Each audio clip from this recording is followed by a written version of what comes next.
We hear about artificial intelligence all the time. It's writing our emails, recommending movies, and even driving cars. But when it goes wrong, what happens? Who do you sue? And how? That's the big question, isn't it?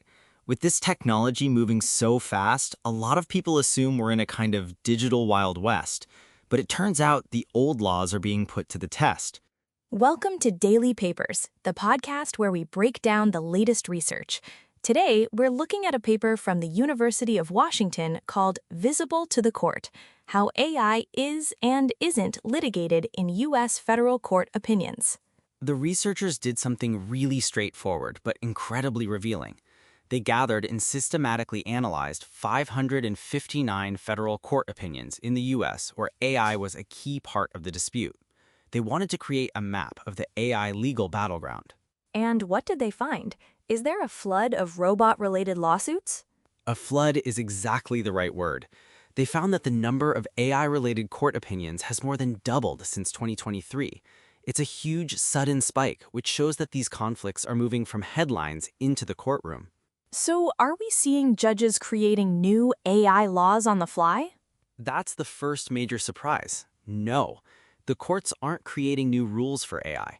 Instead, they're taking these very new, high-tech problems and trying to fit them into old, established legal boxes. The paper calls it a piecemeal approach to governing AI. So, using the laws we already have, just applying them to AI, what kind of legal boxes are we talking about? What are people actually fighting over? The biggest category, by far, is intellectual property. Which is basically the law around who owns ideas, inventions, and creative works. Exactly. These are cases where one company sues another claiming their AI patent was stolen, or artists and authors suing AI companies for using their books and images to train models without permission. Think of the big lawsuits against companies that make generative AI, like ChatGPT. Right. The argument is that copyrighted material was used to build the AI, so that's an intellectual property fight. What's another big area? The next is consumer protection. This is all about truth and advertising. Companies are making huge claims about their revolutionary AI, and sometimes those claims are misleading or just false. So you see cases where investors or consumers sue a company for lying about its AI capabilities to get their money. And I'm guessing privacy is in there somewhere. Absolutely. That falls under data protection. These cases are often about biometric data, things like your face, your fingerprints, your voice. For example, there are lawsuits over facial recognition systems that scrape photos from the internet and collect people's facial geometry without their consent. Okay, so we have ownership, false advertising, and privacy. This all seems to make sense, but the paper's title says it's about how AI is and isn't litigated. What's the isn't part? This is the most fascinating part of the study.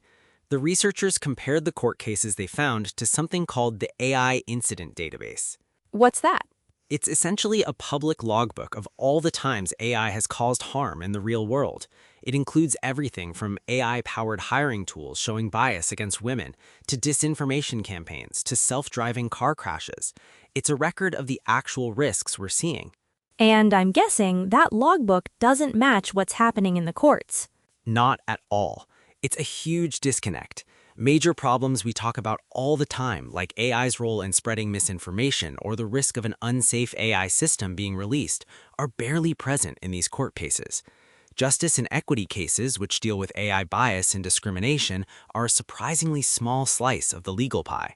Why is that? If AI is causing harm through bias, why isn't it showing up more often in court? The paper suggests a few reasons. First, the legal system is mostly reactive. For many types of lawsuits, you have to prove you've already been concretely harmed. You can't just sue because an AI system is potentially risky or biased. The damage has to be done, so to speak. Right. And it's all about what you can prove and what the law recognizes.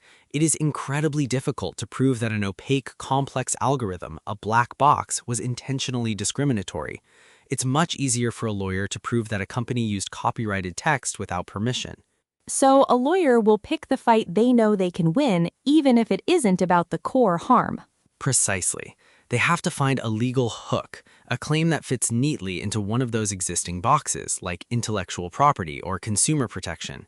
This means the way AI gets governed by the courts isn't necessarily shaped by the biggest harms AI is causing. It's shaped by which harms are easiest to sue over using the laws we already have. So, what's the big takeaway here? The takeaway is that the US court system is becoming the primary, if accidental, regulator of AI, but it's doing so in a fragmented way that only captures a small part of the AI risk landscape. The things we worry most about with AI, fairness, safety, truth, are often the hardest to bring to a judge. It leaves you wondering, as this technology gets more powerful and more embedded in our lives, are these old legal boxes going to be enough to hold it? That's the multi-trillion-dollar question, and for now, the courts are the main place we're trying to find an answer.